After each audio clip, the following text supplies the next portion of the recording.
জামাতকে ভোট দিয়েন না, জামাতকে ভোট দিলে হিন্দুরা কিছু পাবে না। আপনাদেরকেও বোঝানোর চেষ্টা করছে না দিদি, আপনাদের বুঝাইছে না? বুঝাইছে। তো আপনারা এর আগে যা তো বহু লোককে ভোট দিয়েছেন, আমি জানি না কোন এমপি আপনাদের এখানে আসছে কিনা। যদি আয়সা থাকে ভালো, যদি আয়সা থাকে ভালো, না আসলে আমি আপনাদের কাছে আসছি রাস্তা দেওয়ার জন্য, আমি আসছি আপনাদের খোঁজখবর নেওয়ার জন্য। আমি খোঁজখবর নেওয়ার জন্য আসছি। পাশাপাশি আমি আপনাদের কাছে অনুরোধ করতে চাই যে আপনারা আমাদের প্রতি 2026-এর 12ই ফেব্রুয়ারি যে আস্থা রেখেছেন, এই আস্থাটা যেন আমাদের প্রতি থাকবে না দিদি? থাকবে। আর বাকি আস্থা যদি থাকে, রাস্তাও থাকবে। আর রাস্তা থাকলে পরে, কিন্তু আস্থা না থাকলে দেখবেন যে রাস্তা আছে, আস্থা নাই। ঠিক আছে? এই জন্য আস্থা যেহেতু আছে, রাস্তা আরো পাওয়া যাবে ইনশাল্লাহ।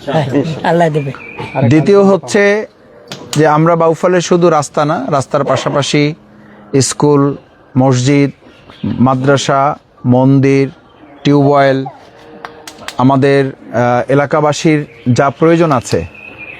আমরা তো নির্বাচিত হলাম কেবল 3 মাস যাচ্ছে, আপনারা তো আমাদের 5 বছর সুযোগ দিচ্ছেন। আমরা আশা করি 3 মাসে যেহেতু কিছু কাজ শুরু করতে পারছি, 5 বছরে আপনাদের প্রত্যাশা আমরা পূরণ করতে পারবো। মাজারের মতো চলবে, মসজিদের মতো চলবে, সবগুলা যেটা যার মতো এটা করে চলবে। এই জায়গাগুলোতে কোনো ধরনের আপনারা হস্তক্ষেপ করতে পারবেন না। খানকা, জলসা এগুলাতে হস্তক্ষেপ করতে পারবেন না।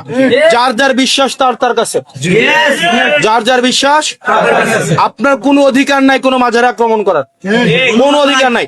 আপনি যদি কোনো মাজারে আক্রমণ করেন, কোন খানকা জলসা আপনি আক্রমণ করেন, আমি কিন্তু এটা আইনগতভাবে ব্যবস্থা নিব। শুনেন, আপনি কারো ধর্মীয় অনুভূতিতে আঘাত দিতে পারবেন না। আপনি কাউকে, শোনেন, আমি আমার এক ধরনের তরিকা আমি মেনটেন করি, আমি প্র্যাকটিসিং, আমি আমারটা মেনটেন করি। আমি আরেকজনের চাপাই দিতে পারি? আমি চাপাই দিতে পারি? আমি ধরেন এনে হাত বান্ধি, আমি জোর করে কেন বান্ধাইতে পারবো? আইন এনে বান্ধে, তার জোর করে কেন বান্ধাবেন? আপনি বান্ধাবেন, অধিকার আছে। ধরেন যে লোকটা মাজারে যায়, যার মাজারে বিশ্বাস করে, আপনি তাকে সেটা করতে দেন, এটা তার ইচ্ছা। আপনি তাকে বাধা দিতে পারেন না। আপনি কি বাধা দিতে পারেন? এই যে মাজার ভাঙা, আমাদের দেবের আলহামদুলিল্লাহ সব নাই, এগুলো যেন কেউ করতে না পারে। আমাদের শুনেন, এটা বাগানে বিভিন্ন ধরনের ফুল থাকবে, সবাই একরকম হবে না।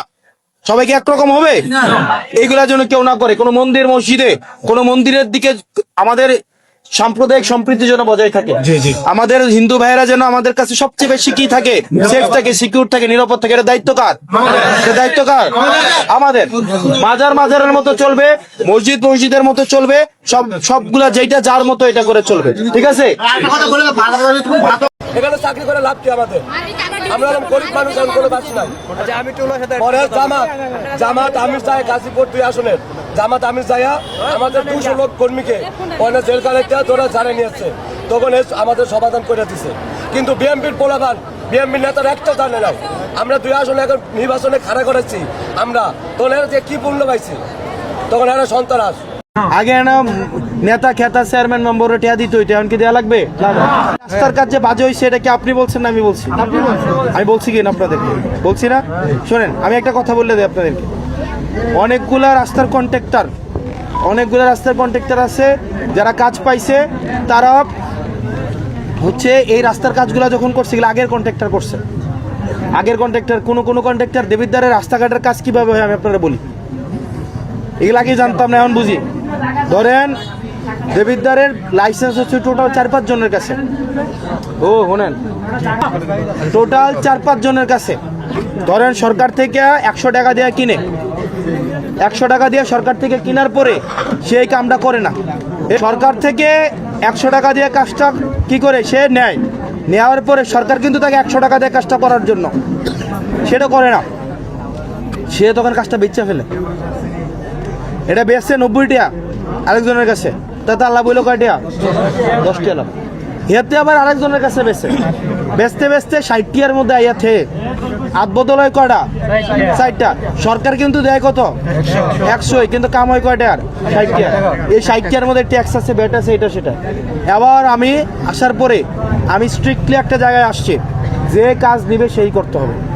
লাভ করলে আপনি করেন, আপনি কইরা লাভ করেন, আপনি কইরা লাভ করেন। আপনার তো কেউ চান্দা চাইতেছেন আপনার কাছ থেকে, কেউ চান্দা নিবেও না এখন আর। আগে না নেতা খেতা চেয়ারম্যান মেম্বারে টিয়া দিতে হইতো, এখন কি দেওয়া লাগবে? লাগবে। সুতরাং লাভ করলে ভাই আপনিই করেন। এবার আমি বলি, যা হইছে হইছে, এখন থেকে যে কাজ আসবে আমি আপনাদেরকে অনুগ্রহ করবো, আপনারা সহযোগিতা করবেন, আপনারা সহযোগিতা করবেন। এই কাজগুলা যথাযথভাবে হবে এবং প্রত্যেকটা পয়সার হিসাব আপনাদেরকে দেওয়া হবে, প্রত্যেকটা পয়সা একটা পয়সার হিসাব আপনাদেরকে দেওয়া হবে। যাই হোক,